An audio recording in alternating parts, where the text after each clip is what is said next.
Kaixo eta ongitorri guztioi datuetatik tiraka saioaren atal berri batera. Duela aste batzuetako itzalaldia, Ukrainako gerrak ekarritako energia fakturaren garestitzea. Trantsizio energetikoa, energia berriztagarriak, mendekotasun energetikoa. Gaurko honetan, gura ala ez gura, gure egunerokotasunaren parte den energiaz hitz egingo dizuegu. Eta hasteko eta behin, beti bezala, zenbaki bat. Debagoienean, kontsumitzen dugun energiaren 94,8% kanpotik ekarritakoa da azken ikerketen arabera. Zenbat kontsumitzen dugu? Nondik dator kontsumitzen dugun hori? Zer erabilera egiten dugun? Non erabiltzen da? Zein da momentu honetan, trantsizio energetiko horretan dugun egoera? Hori guztiak izango ditu bizpide gaur. Energia kontsumoak kezkatzen zaitu? Bai. Batez be fakturan. Bai, egia esan bai, pixkat. Bueno, bai, azkenien bai, porque azkenien konsumiu itzen dago asko eta, bueno, azkenien dirua bai, comida bai, eta, bueno, horaxe da. Bai, bueno, desente, bai.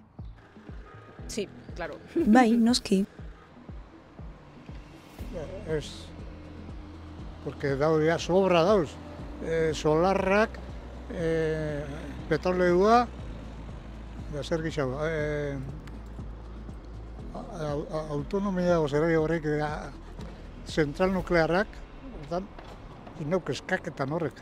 Bueno, falta itzen dagoena, baina batzutan igual gero gehiago erabiliko da, biderra baino. Faktura, aipatu digute, Aretxabaletako kaleetan eta egia esan ez da gutxi energiagatik ordaintzen duguna, energian egiten dugun gastua. Hala energiaren Euskal Erakundearen azken datuen arabera 2023an 7.059 milioi eurokoa izan zen Euskal Autonomia Erkidegoko faktura energetikoa. Ez da gutxi ez, baina dezente handiago izan zen adibidez, 2022an Ukrainako gerrak eztanda egin zuenean. 9.000 milioi euro baino gehiago izan zen ordukoa. Itzul gaitezen ditugun azken datuetara, 2023ko datuetara. Zein alorrek kontsumitzen du energia gehien? Bada Euskal Autonomia Erkidegoan garraioaren sektorea da energiaren ia erdia kontsumitzen duena. Industriak ia 24% kontsumitzen du, etxe bizitzetakoa da kontsumoaren ia 11%, zerbitzuek ia 8% kontsumitzen dute, eta nekazaritzako arrantzako kontsumoa ez da 1% heltzen. Gipuzkoan ere antzerako banaketa topatuko dugu garraioaren sektoreak kontsumitzen du gehien eta ikusten duzuenez urrenkera berdina da gero datorrena. Etor gaitezen Debagoienera kasu honetan daturik eguneratuenak 2019koak dira. Ikusten ari zareten bezala, puntu batzuk gora bera, bai Euskal Autonomia Erkidegoan eta baita Gipuzkoan ere, antzerako banaketa izan zen orduan, antzerako banaketa izan zen 2019an. Garraioak egindako kontsumoa erdia inguru eta ondoren industriakoa, etxe bizitzetakoa, zerbitzuetakoa eta arrantza eta nekazaritzakoa izan ziren. Debagoienean baina gauzak aldatu egiten dira. Izan ere bai, gure bailaran energiaren erdia sektore batek kontsumitzen du, baina ez da garraioa, industria baizik. Garraioa bigarrena da kontsumaren 63%rekin. Etxe bizitzak datoz gero 9%rekin eta zerbitzuak laugarren 8%rekin.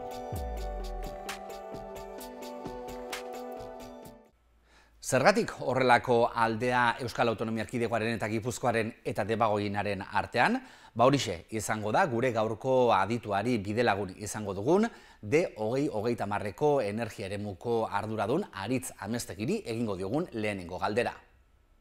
Horren atzeti dagona da, dana dakigun bezala, Debagoiena eskualde industrializatu badala, bertan altzairuak eta metal eraldaketak ematen dira, fundizioa dauzkagu, forja dauzkagu, tratamentu ezberdinak ematen zaizkia hori, eta horrelako prozesuek izugarrizko energia pila behar dute. Orduan, horti dator, batez ere, diferentzia egia da, gero herri jeiste balin bagea, EAEko patroia ere errepikatzen dela herri batzuetan, eta bada leku guztietan, Euskal Herriko leku guztietan errepikatzen den beste patroi bat. Hau da, industria gehi garraioa gehitze balin baditugu, ia leku guztietan konsuma 80% gorakoa da. Herrien arteko ezberdintasunak aipatu ditu Aritzek eta esan behar da hori elektrizitatearen kontsumoan ere igartzen dela. 2022an Euskal Autonomia Erkidegoan, Gipuzkoan eta Debagoienean biztanleko egin zen elektrizitate kontsumoaren datuak dira ikusten ari zaretenak. Erkidegoan 6.400 kilowatt inguru kontsumitu ziren biztanleko, Gipuzkoan ia 7.000 eta Debagoienean dezente gehiago, ia 9.740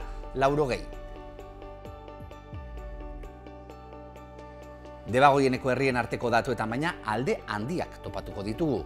Eskoriatzan egin zen biztanleko elektrizitate kontsumo handiena 19.000 kilowatekin. Euskal Autonomia Erkidegoko bataz bestekoa halako 3 aldiz handiagoa. Oinati da kontsumo horretan bigarrena 11.000 eta 700ekin. Biztanleria aintzat hartuta jarduera industrial handian duten herriak biak ere. Balantzaren bestaldean, biztanleko elektrizitate kontsumo txikien egin duten herrien artean, Aramaio eta Leitz Gatzaga aurkituko ditugu. Elektrizitatea beraz, energia kontsumitzen dugun modu bat, baina ez bakarra badakigu zein eratako energia kontsumitzen dugun gehien? Zein uste duzu dela gehien kontsumitzen dena? Elektrizitatea, gas naturala, petrolioa eta derivatuak, ala energia berriztagarriak. Hemen dituzu laurak, hartu eskutan, horiek? A ber, gasa, petrolioa, hau argindarra? Bai. Venga, ba, petrolioa, gasa, argindarra eta berriztagarriak. Ba, ideala igual berriztagarriak izango zen, baina ez dut uste hori danik. Igual petrolioa, bai, hori esango nuke. Eta gero ze ordenetan jarriko? Ze ordenetan jarriko nituen? Petroleoa, elektrizitatea, gas naturala eta gero berriztagarriak. Petroleoa, uste petroleoa lehenena, bai, eta entxufia hori, elektrizitatea. Gian zera, hau lehena, jarriko nuke. Petroleoa. Bai, petroleoa. Ez gezakit oso ondo ni buruz, baina, bueno, agian, pentsatzen dut horrela izako dela. Uste dut, itxasoak eta kutsatzen ditula. Urrengoa agian elektrizitatea, berez. Urrengoa gas naturala. Eta azkenik, energia berreztagarriak. Pues primero la eléctrica, luego el gas... Lehenengo elektrikoa, gero gaza. Ez elektrikoa, gasolina, gaza eta berriztagarriak uste dut. Y las renovables, supongo. Hau izango zen lehena. Bigarrena. Bai, gas naturala. Bueno, elektrizitatea igual, elektrizitatea, gas naturala eta gero berriztagarria. Kaltegarriena, hartakit.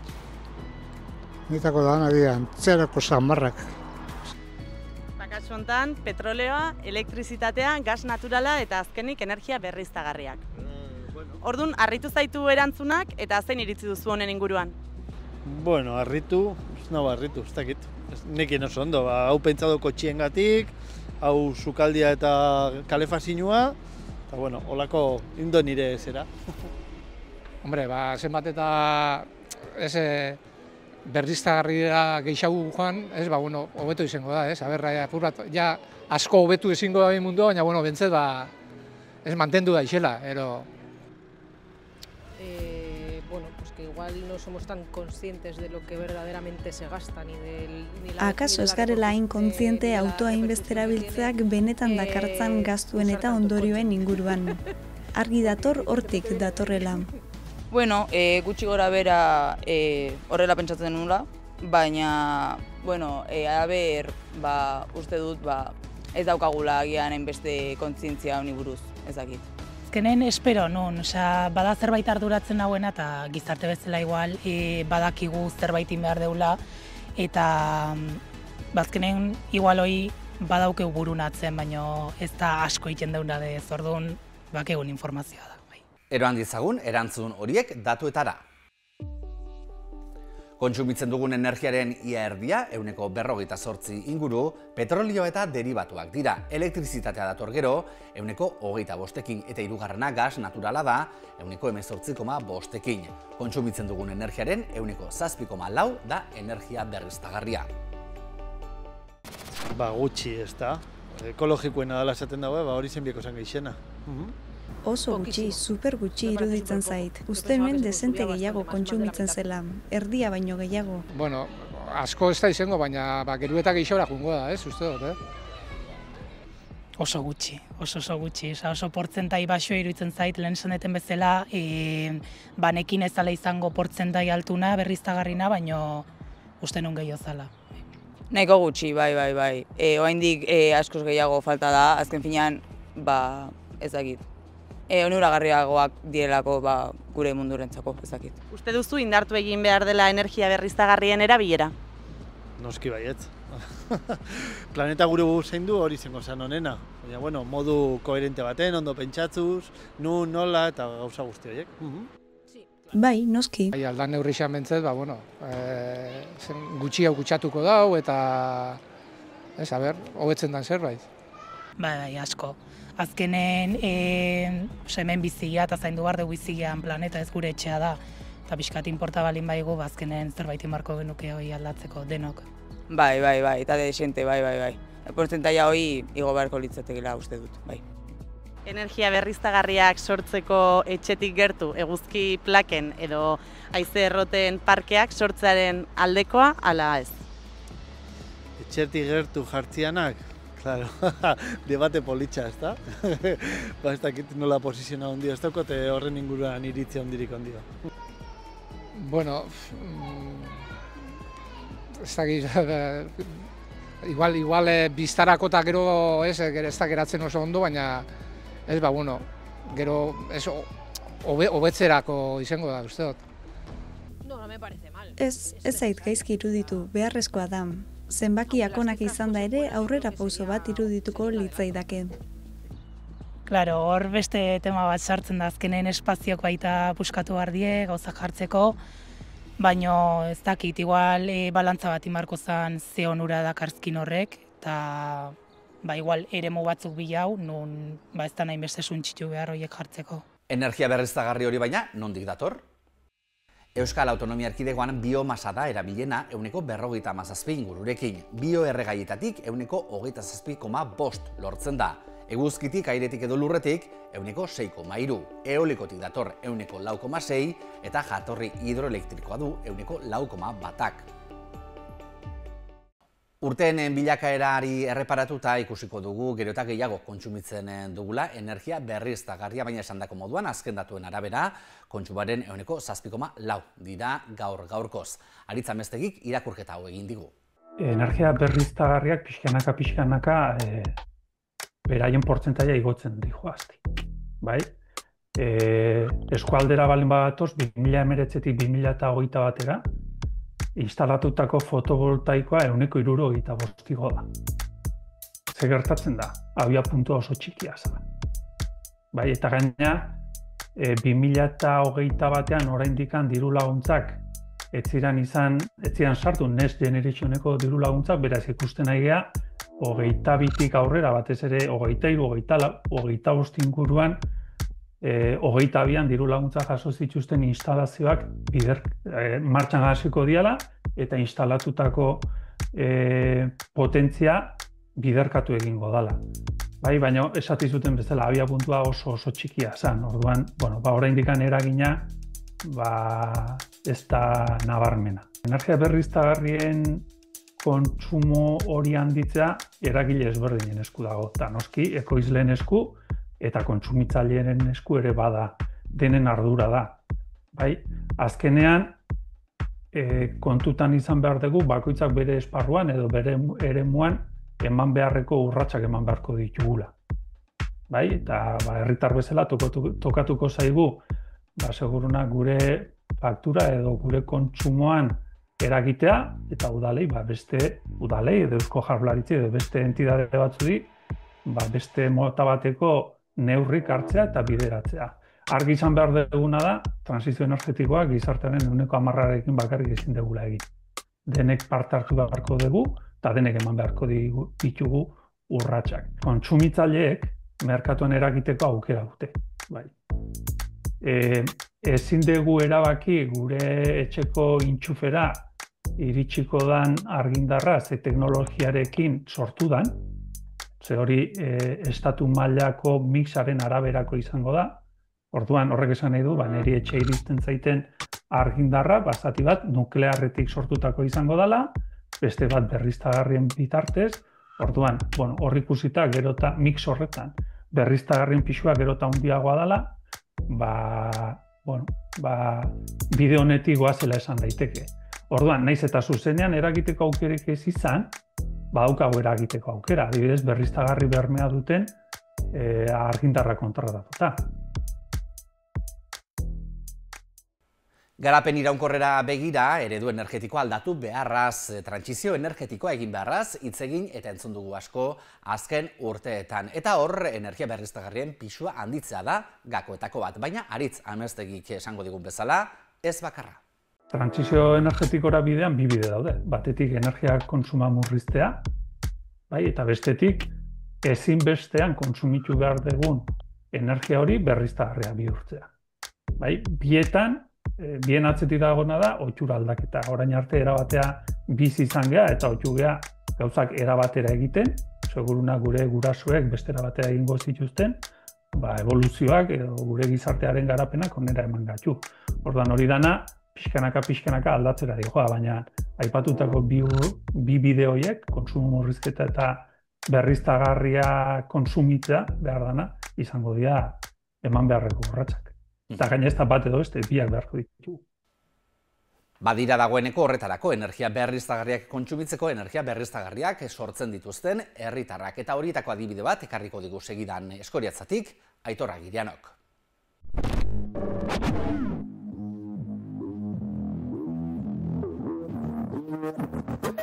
Eskoriatzara etorri gara, Nestor Arana hementxe alboan daukat, eta Nestor leku konkretu batean gaude, izan ere hortxe atzean, bertan ikusten ditugun eraikuntza horietan bizizara zeu, horixe da zeure bizitokia, eta ez dakit gure ikusentzuleak jabetu diren, baina bertan eguzki plakak dituzu ezuek teilatuan jarrita izan ere, bertatik jasotzen duzu ezuek eguneroko energia. Zer da egin behar izan duzuenaz? Bada 5 urtea eginela horretan, eta hor lehenengoko fase bat egin nuen, 3 bat urtekoa, lehenengoko diseinu bat egin nuen, eta prozesu horretan egin nuen diseinu hori partekatu. Partekatu bizilagunen artean, eta partekatze hori, nik uste dut izan gakuetako bat, gero bizilagun danak bertara parte harrizateko. Zergatik, datuak erakutsi ziren, datuak ikusi ziren, ze irabazi alzan, teknikoki zalantzak argitu ziren, eta nik uste dut hor sortu zela konfiantza bat. Konfiantza bat, non bizilagun danak ikusi dauen, ze onura daukien, ze arrisku daukien, ze kostu daukien, zenbat tardatu aldan nolabait errekuperatzen bertan inbertitu behar zen dirua, eta nik uste dut sortu zela giro, konfiantzazko giro bat, eta horrek albidetu hauen, bizilagun danok bertara parte hartzera.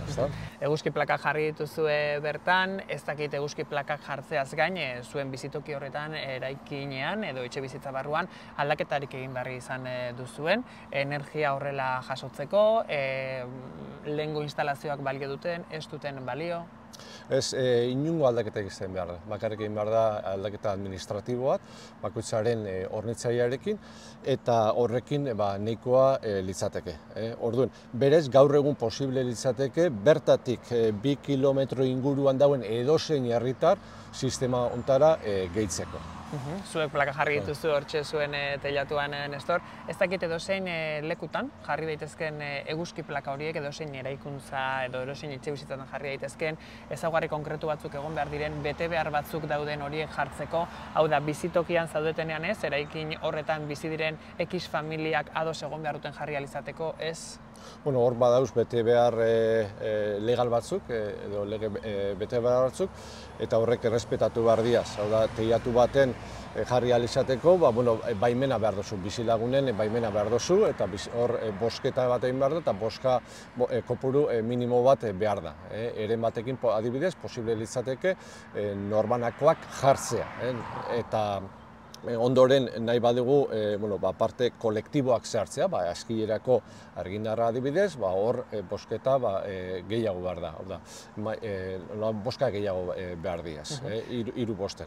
Aipatu duzu 8 familiak zuen etxerako egunerokotasuneko energia hortik jasotzen duzu, zuen eraikuntza edo etxe bizitza horietan aipatu duzu eskilerako edo argirako eta horretarako hori ere egiten duzu bide horretatik? Momentu honetan ez, momentu honetan horrekorik ez dago egin, baina aukera zabaldi dago, sistema flexiblea bada eta urtean 4 aldiz aldatu alda parte hartzea, orduen hurrengokoan posible geuke eskilera be sartzea. Eta ikusitia, nolako adostasuna dukagun, ez litzateke inonduko arazorik egin kasu honetan. Orain 2 urtetik zabiltzate energia horrela jasotzen, Nestor, zeure kasuan ez? Zeure egunerokotasunean, pasada denboratxo bat, 2 urte bada. Nolako ari da izaten zuretzako propio esperientzia hau? Datuak nahiko ona diaz eta gainera bizilagunak pozik gauz. Ideia bat eitea aldera, kanpoko energiaren beharra 40%ra jaitsi dugu. Orduan, eta ez plakakin bakarrik. Esango nauke 160 hori, aurreztu dugun 160 hori, edo nolabait kanpoko menpekotasuna jaitsi dugun 160 hori, 2 partetan banatuko litzateke. Bata da, plaketatik jasotzen dena, 130 inguru, eta bestaldetik ikusi duguna, eta ez bakarrik etxean bezala, etxean bakarrik, baizik eta eskieran baita, konsumoa jaitsi egiten dela. 130 emate, eta hori uste dugu dela, nolabait lehen aipatu duten 3 urteko prozesu horretan eztabaida sortzen da, kontzientzia bat sortzen da, eta kontzientzia horri eskerrak energia nolabait modu arrazional batean erabiltzen dela, eta nolabait energia hori gutxiago erabiltzeko joera bat sortzen dela. Argindarra ordu honetan merkeagoa da beste ez dakiz zer, garbigailu orain jarriko dut, ordu honetatik aurrera jarriko dut bestetan, zuek ere gauza horiek begiratzen dituzue, baina agian eguzkiari begira. Hori da, hau da playera joatea bezala, playera joaten da, eguzkia dagoena, hau antzera. Orduen, bai hori saiatzen zara, egokitzen eguzkiaren dinamika horretara, nik esango nuke naturarekin sinbiosi gehiago lortzen dela edo jarraitzen dozula, ez da? Aste bete lainotuta, orduan zer? Kasu horietan eta gure sistemak nolabait esango nauke plaketatik ez dator energia, baina nolabait sistema hau hibrido bat dela esango nauke. Hau da, guk hemen energiaren parte daukagu, baina sistema elektrikoak beste parte ematen dugu. Orduen nolabait bien arteko kolaborazioa bat izango litzateke. Eta nik uste dut hor dauela gakuetako bat, ez da? Zelan guk herritarrok daukagun boterearen parte, energiaren parte daukagu, eta beste enpresa batzuekin lan egiten dugu, beste parte hori eskaini ahal izateko, ez da? Eta nik uste dut bien arteko kolaborazio horretan hor dauela gakua, ez da? Hortxe poliki basabiltzaten, Nestor, etorkizunera begira. Posible izango litzateke, beste kolaboratzaile horien laguntza izan gabe, argi plaka horietatik bakarrik eguneroko eta egunerokotasunerako energia lortzea? Nik uste dut zaila dela, batez ere gure konsumoa oso altua delako. Hemen kontutan hartu behar duguna da, plaka hauek elektrizitatearen parte nolabait edo konsumo horren parte ematen digula, eta hori da gure konsumo totalaren parte txiki bat. Gero kontutan hartu behar da etxeak berotu behar diela, kontutan hartu behar da kotxeak baditugula, eta hor kontsumoa askoz ere handiagoa da. Orduan, gaur egun, ez dut ikusten plakekin bakarrik posible izango danik. Horregatik aposta egiten dugu, egin behar dela konsumoa jetxi, egin behar dela nabarmen, ez da? Eta nik uste dut hor badagoela lanbide bat, eta da etxe bizitza bere osotasunean ikustea. Eta nolabait birgaitzearen kontua be kontemplatzea bertan. Zatik gazean adibidez, hor joaten da energiaren gutxi gora bera 3-4 165 inguru. Orduan birgaitzea, etxe bizitzaren birgaitzea kontutan hartzen badimagu, hor jetxi aldugu baita nabarmen. Energia komunitate bat sortu dugu, hemen Eskoriatzan, Esnargi deitzen da, eta horrek ahalbidetuko dau proiektu handiagoak garatzea, eskala handitzea eta herritar gehiago txertatzea. Eta esango nauke, oin berri on bat eduki dugu, eta da atari batetik edo portal batetik posible dugu, edo eskaintza bat etorri jaku, auzo bat, bere osotasunean, barne sartzeko, eta orduan auzo mailan egiteko azterketa hori, eta nik uste hori eskalatze horretan pausu handi bat izango litzatekeela, eta aukera izugarriak sortuko lituzkela. Lege kontu batzuk eta badaude ere bete beharrak, ezta? Hori da. Orduan, nolabait, oztopo horiek saihestatu ahal izateko horregatik sortu dugu baita energia komunitatea. Zergatik aprobetxatu ahal dugu beste teilatu batzuk aprobetxatu ahal ditugu, eta lege mugak dituzten familia horiek beste teilatu horretatik aprobetxatu ahalko leuke energia. Orduan, beste malgutasun bat emoten duzko, energia komunitate hau sortzeak. Nestor, eskerrik asko, zeure esperientzia kontatzearren. Eskerrik asko zuei. Zeurei. Energia kontsumitzeko, energia ekoiztu egin behar da, eta esan behar da, horretan balantza ez dugula oso aldekoa. Euskal Autonomia Erkidegoan esaterako, autohornikuntza tasa 8,7 izan zen 2023an. Debagoienan aldiz, 2019an kontsumitutako energiaren 94,8 kanpotik etorri zen. Bai Euskadi mailan eta bai Debagoiena mailan gure konsumitzen dugun energiaren zati handi bat kanpotik ekartzen dugu. 90%tik gora. Honek dakarrena da menpekotasun handia izatea. Azkenean beste batzun esku dago, bai sorkuntza hori, bai banatzea eta bai sistema guztia. Gure ustetan non sortu baino garrantzitsuagoa da ze eredu nahi dugun adostea, bai? Ze bada nun sortu galderetako bat izango da, baina nola, ze teknologiarekin eta maila xumeagoan jarrita adostasun maila nahiko altua izaten du teilatuetan instalazio fotovoltaikoa jartzea, baina hori nola egiten dugu. Teilatu asko industria teilatua dira, edo bizilagunen teilatu eta jarritako instalazioetaz ari gara. Orduan, hor bai beharko genuke lanketa bat ikusteko ze eredu nahiko dugu, adostu eredu hori, nolabait esateko energiaren paktu sozial berri bat beharko genuke. Eta ondoren, oraindikan aidean dauden galdera eta zalantza asko erantzuten jun, aipatu bezala, teilatuetan jarri beharren badia instalazioak proaktibo izan behar geha, ze neurri hartu behar ditu horretarako, mendietan instalazioak bai, mendietan instalazioak ez, non daude marragorriak, zer egiteko prest gaude azken finean, gure energia sistema izateko, bai, eta ondoren etorriko dirateke galdera horien erantzunak. Baina beti ere argi izan da hori, ez dagoela soluzio perfekturik. Energia sortzeari buruz berba egiten hasita gure bailaran badaude herri mailako hainbat adibide. Oñatin esaterako, energia hidroelektrikoa sortzen duen Oñatiko Urjauziak enpresa publikoa dago, eta Oñatiko mugen barruan energia eolikoa ere sortzen da.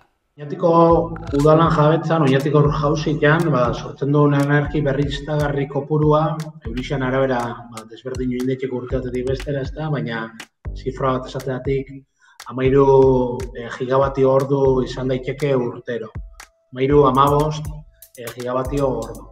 Eta bai ikusi duna da Oñatiko kontsumo domestikoa zifra horren zerbait azpitzi dabilela. Orduan bai esan geke Oñatiko udalan Oñatiko Urjauzitatik sortzeko gaitasuna bai dakula urte osoan herriko kontsumo domestiko izaten denan zifra. Baina, argi izan bidea baita, 13 gigabatio orduko buelta horretan bagabiltza herriko kontsumo domestikoari aipamen aite izan ganean, Oñatiko sok kontsumo osua 13tik 117 gigabatio ordura igotzen dela. Oñati herri industrial bada,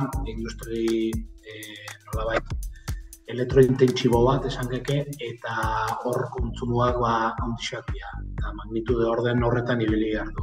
Herritarren kontsumoa, energi kontsumoa, argindarrean kontsumoa 13 gigabatio, baina herri osokoa 117 gigabatio izango litzake.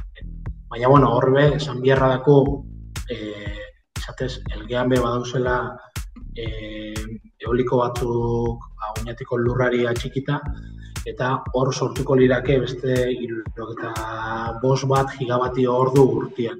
Horrek esan gura gutxi gora bera, jau gaitezkela 80 gigabatio ordu urtean energia berriztagarria oinatik bertan sortutako izatera, eta gutxi gora bera oinatiko biharren 45%ari erantzutera be iritsi gaitezkela energia berriztagarriakin, sorkuntza lokalarekin kontutan izan da. Herri gutxi egongo dira inguruan, eta batez be, herri industrialak dianak eta industria elektrointentsibo bat dakoinak bere gain, porzentai 45 moduko porzentai bateko sorkuntza gaitasuna eduki aldauenak herrixan bertan. Heldu gara gure gaurko saioaren bukaerara, hementxe bukatuko dugu, gure gaurko ibilbidea. Energiaren inguruko datuak, energiaren inguruko egoera azaltzen saiatu gara gaurko honetan, eta ikusi dugu besteak beste, trantsizio energetikora bidean, oraindik ere badugula zer egin, eta ez gutxi, gainera, hurrengora arte.